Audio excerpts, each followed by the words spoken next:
कोकणातला पिंपळ म्हणजे जिवंत प्राणीच. तो श्वास घेतो, तो बोलतो आणि रात्री चंद्र जरा जास्त उजळला की त्याच्या सावलीत कुणीतरी बसलेलं असतं. गावकरी म्हणतात, त्या झाडाखाली प्रश्न विचारला की उत्तर मिळतं, पण त्याचं उत्तर दिलं नाही तर ते झाड तुझं नाव ओळखतं. ही कथा आहे धनंजय जाधवची, एक तरुण शिक्षक जो अलिबागच्या एका शाळेत रुजू झाला होता. त्याला निवास मिळाला गावाबाहेर, एक जुनी शाळेची इमारत, समोराच पिंपळ, भलं मोठं झाड, मुळं जमिनीत खोल गेलेली आणि त्याच्या पानांवर जळलेल्या राखेची चिन्ह. पहिल्या दिवशी शाळेच्या मुलांनी त्याला सांगितलं, "सर, पिंपळाखाली जाऊ नका, तो मुंजा बसतो तिथं." धनंजय हसला. मुंजा म्हणजे काय? मुलं एकाच वेळा म्हणाली. ज्याचं उपनयन अधुरं राहिलं, तो ब्राह्मण मुलगा जो नदीत गेला आणि परत आला नाही. धनंजय शहरातला होता. त्याला अशा गोष्टींवर विश्वास नव्हता. पण त्या रात्री पाऊस आला. विजा चमकत होत्या. पिंपळावरून पाणी ओघळत होतं. तो खिडकीतून बघत होता. तेव्हाच त्याला जाणवलं, एक सावली पिंपळाखाली बसलेली आहे. छोट्या मुलाची, पांढरं धोतर, ओल्या केसाचं. तो काहीतरी लिहित होता, जमिनीत बोटाने. धनंजयला वाटलं, कदाचित गावातलं एखादा मूल. त्याने दार उघडलं. पाऊस थांबला. तो जवळ गेला. मुलगा स्थिर बसलेला. त्याने विचारलं, "काय करतोस रे?" मुलगा वर पाहतो.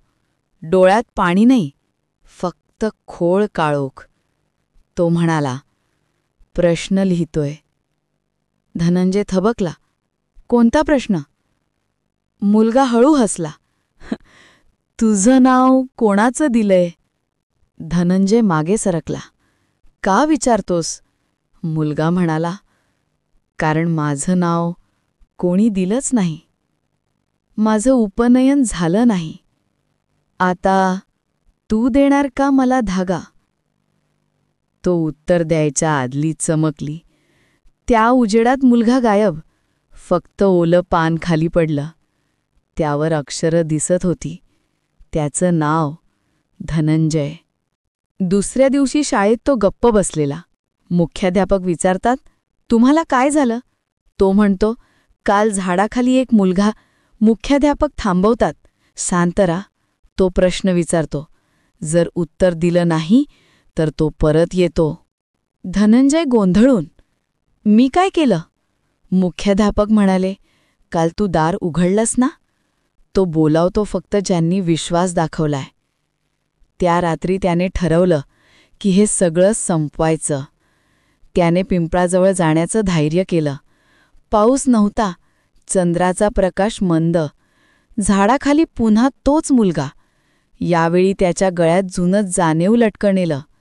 तो म्हणाला, "माझं उपनयन पूर्ण करशील का?" धनंजयचा घसा कोरडा पडला. "मी ब्राह्मण नाही." मुलगा हसला.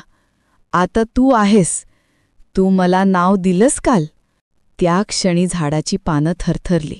हवा थंड झाली. मुलगा पुढे आला. त्याचा चेहरा वाकत गेला. डोळे खोल गेले. ओठ फाटले. आवाज बदलला, "माझा धागा गळ्यात घाल." त्याने पाठीवरून कोलं जाणीव काढलं. धनंजय मागे सरकला.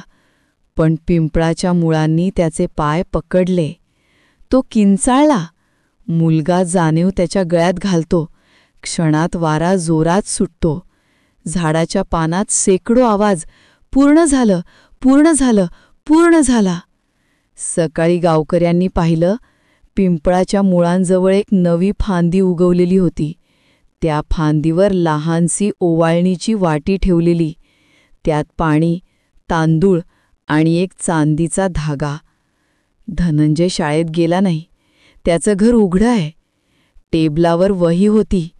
शेवटच्या पानावर एकच वाक्य लिहिलं होतं, "मी त्याचं उपनयन पूर्ण केलं." गावकरी आजही म्हणतात, त्या पिंपळाखाली दर अमावस्येला ओलं जाणीव लटकत असतं आणि जर कोणी त्या धाग्याकडे पाहिलं तर हवा कुजबुजते. तुझं नाव कोणाचं दिलंय? कारण मुंजा अजूनही विचारतोय.